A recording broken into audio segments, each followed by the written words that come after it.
Charlie O'Hara back in the studio this morning. The time now 8:30, and he's here to answer your legal questions. If you have one, give us a call, 436-1212. Charlie, always good to have you back. Nice to be here. Well, we have a few callers already on the line. We'll go ahead and take those first. Good morning. What's your question for Charlie?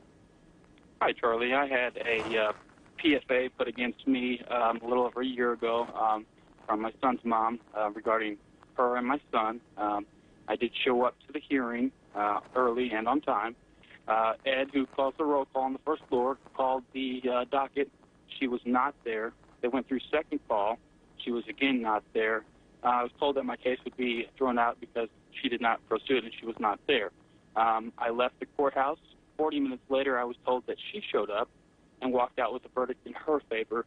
What happened was she used Kansas Legal Services and slipped some kind of paperwork to a judge named Wally Underhill, and he signed the paper, and that's how the situation went. I wanted to know what I could do to fight back against the court so that doesn't only happen to other people, but myself as well. Well, that does not sound like a good situation.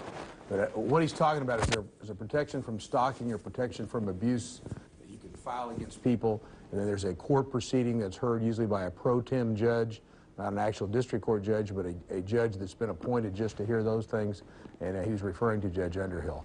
I don't know the exact procedure, but usually if someone files one of those against you and you show up and they don't appear, where there would be what we call a default. In other words, the other side didn't appear, so judgment, the case would be dismissed if it was against you, or if the offending party didn't show up, judgment would be granted against them.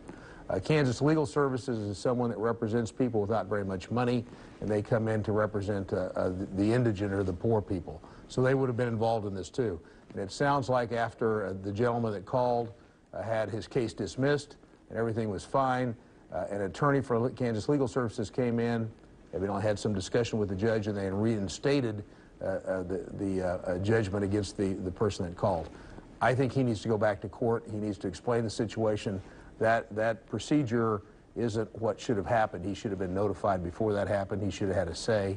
And I'm sure that if that's all explained to the judges involved, the parties involved, he can probably get that matter straightened out. Okay, good news for him. Then thank you so much for calling in. And this kind of a situation, too, if you do miss a roll call, is it surprising to hear that they would go ahead and hear the case after you've been so late? Well, what's surprising is you're told that the case is dismissed and you're free to go, and then you're later told, well, guess what, that didn't happen. Right.